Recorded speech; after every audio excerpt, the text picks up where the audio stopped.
good morning. We are here in our room with my daughter Athena. We are watching Cocomelon.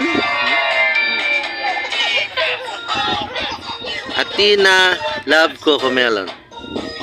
Hello guys, good morning. God bless you all.